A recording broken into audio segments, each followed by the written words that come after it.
Si vous continuez encore à dépenser énormément d'argent en achetant des logiciels très chers pour la gestion de vos stocks sur une courte durée, gardez votre argent. Je vous montre une technique très simple. Dans cette vidéo, je vous montre, grâce à Excel, comment vous pouvez faire pour élaborer une base de données très simple de gestion des stocks, maximum en 10 minutes, chrono.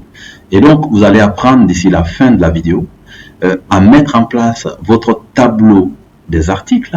Vous allez pouvoir créer une historique des mouvements d'entrée et sortie et faire un petit inventaire quotidiennement comme vous le souhaitez à tout moment.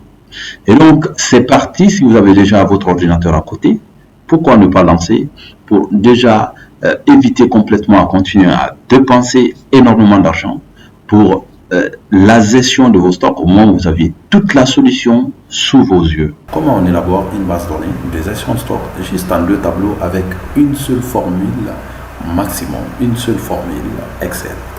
Alors on y va. Alors nous allons créer notre tableau en mettant la colonne article, stock initial,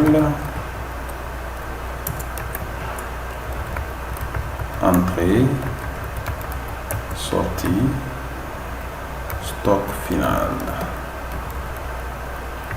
Voilà, donc dans ce tableau vous allez mettre article 1 par exemple. Donc je vais juste prendre 4 articles au hasard, je ne connais pas les noms. Donc supposons que l'article 1, après avoir fait l'inventaire tout de suite, j'ai trouvé qu'il y a 20 articles, lui c'est 52, ça c'est 85 et 62. Donc c'est ce qu'on appelle stock initial, c'est-à-dire on a fait l'inventaire et cette quantité, c'est avec ça on va démarrer tout de suite. Et donc, sachant l'inventaire de chaque article, on peut utiliser un tableau qu'on appelle tableau dynamique. Cliquez sur l'article, venez ici et mettez justement ce tableau sous forme d'un tableau dynamique. Et on sait que la formule naturelle déjà pour calculer le stock final, c'est égal justement le stock final est égal au stock initial. On a plus toutes les entrées qu'on va avoir, moins toutes les sorties qu'on peut avoir, et on fait entrer. Et donc si je fais une sortie de 15 par exemple, automatiquement ici il va rester 5. Donc si je fais 3, il va rester 17. Mais pour le moment, c'est pas ici on fait ces mouvements d'entrée et sortie manuels. Alors il faut créer un journal pour pouvoir sauvegarder ou archiver donc des opérations. Donc ce journal-là a besoin d'une date du jour que vous allez mettre ici. Ensuite, vous pouvez mettre article. Ensuite, vous mettez entrée et puis sortie. Voilà. Donc, pratiquement, si le 1er janvier 2021, j'ai essayé de faire une opération avec l'article 1 pour une entrée de 20 encore. Donc normalement, ce que je veux, c'est de pouvoir connecter ces tableaux à cette colonne. En ce moment, non seulement j'ai l'historique, voilà, parce que là, les dates sont là, parce que je peux mettre par exemple le 1er 2021 justement pour l'article 2, j'en ai fait, pour l'article 2, j'en ai fait une sortie de 6. Donc l'historique est là et j'ai la possibilité justement de voir le stock réel, en fait, disons le stock final. Donc comment faire pour connecter ce journal à partir d'ici afin que je puisse faire des milliers d'opérations dans ce journal, mais mon tableau d'articles va toujours rester avec ce stock final où je vais pouvoir vérifier pour savoir réellement combien il me reste. Donc j'insère également un modèle de tableau ici. Alors vous faites OK. Donc à partir d'ici, nous allons utiliser la formule qui s'appelle somme si ans en se mettant au niveau de entrée. On met égal somme. Donc vous allez voir somme.si.ans. Sélectionnez donc la colonne parce que là c'est entrée. Donc vous sélectionnez la colonne entrée ici comme ça. Voilà, ou si vous voulez vous faites comme ça, mais ne prenez pas seulement l'article, donc prenez le tout, point virgule. Ensuite, vous prenez des articles, vous mettez point virgule, venez vous cliquer sur le premier article, faites entrer sans problème. Et donc, si c'est bien saisi, vous faites ici à article 1. Donc, si la saisie a été bien faite, on peut voir normalement une entrée de l'article 1 pour une quantité de 20. Voilà. Donc, chose qui est juste, voilà, parce que Là déjà, il y a l'article 20 qui est là. L'article 1 a été mouvementé de 20 en entrée. Alors dans cette formule, je vais reprendre la même chose là en mettant égal somme séance. Double-clic dessus, on vient au niveau des sorties, point virgule, on prend les articles et on revient, on clique sur le premier article. Donc là déjà on a 6. Alors ce que je vous conseille, c'est de sélectionner toute cette colonne et cliquer sur les 3 petits zéros, réduire. Et donc cette colonne, nous pouvons faire également cette petite mise en forme conditionnelle.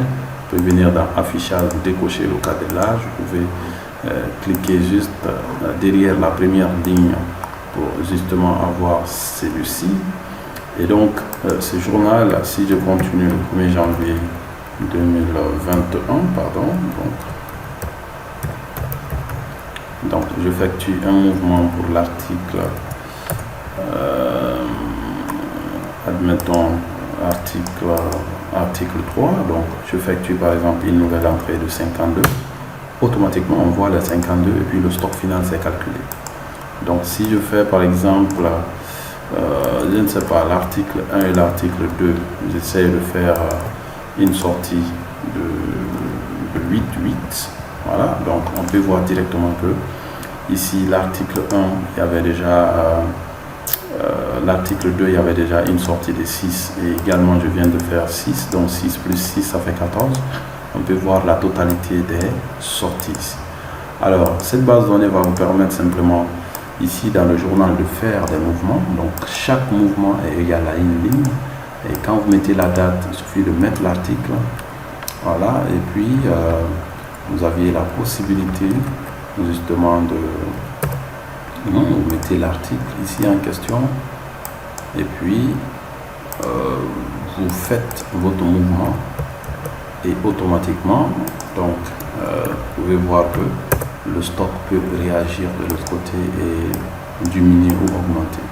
Vous avez directement la possibilité de voir un peu vos stocks ici. Donc à partir d'ici, c'est super. Si vous voulez par exemple aller un peu plus loin, donc n'hésitez pas, parce que la gestion de stock de façon plus avancée se présente comme celui-ci. Donc ici, on ne va pas pouvoir élaborer ça tout de suite, mais il faut donc maîtriser ce que vous venez d'apprendre de façon basique. Et si vous voulez accéder, je peux vous donner toutes les vidéos donc, qui élaborent cette base de données où vous aviez la possibilité de naviguer prochainement avec un menu, donc configurer des boutons comme celui-ci, accéder à votre base de données des articles. Et cette base de données, vous avez la possibilité non seulement de contrôler des articles en fonction de leur état de péremption, vous avez des articles expirés, en rupture et autres. Donc si l'article a sa date d'expiration expirée, il suffit de mettre à jour, disons, créer un article avec sa date d'expiration, automatiquement son état de péremption se gère automatiquement. Et ensuite, vous avez la possibilité aussi de voir un peu le niveau de votre stock.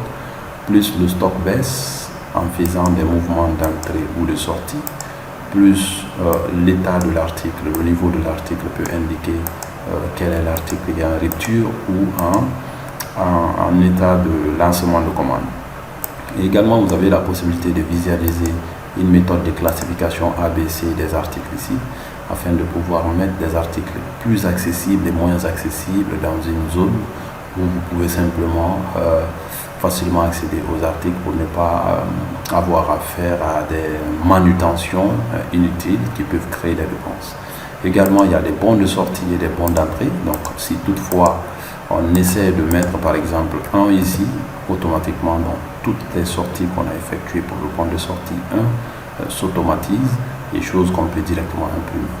Et également, il y a le bon d'entrée. Donc, pour un gestionnaire de stock de façon basique, à ces articles ici, donc on a la possibilité de continuer à ajouter des articles tant qu'on veut, on a la possibilité de faire des mouvements en précisant la date et de faire des filtres avancés avec des mois. Donc si toutefois on veut voir par exemple des mouvements d'entrée par mois, par trimestre, etc., chose qu'on peut facilement voir, et on a la possibilité d'imprimer le bon à tout moment. Et ce qui est très spécifique et avancé, c'est que vous aviez la possibilité aussi de comprendre un peu les visuels basiques, VBA, donc comment développer des formulaires comme celui-ci, des menus qui vont vous permettre à des clics accéder aux formulaires qui peuvent rentrer des informations pour remplir cette base de données de façon automatique. Par exemple, quand on veut créer un nouveau article, il suffit de cliquer sur ce bouton ici pour afficher le formulaire d'ajout des articles. On peut imprimer, disons, la liste d'inventaire des articles en cliquant seulement sur ce petit bouton pour voir en PDF, par exemple, des articles ou le journal ou le tableau d'inventaire des articles. Dans ce tableau, on voit l'explication de tous les articles sans problème.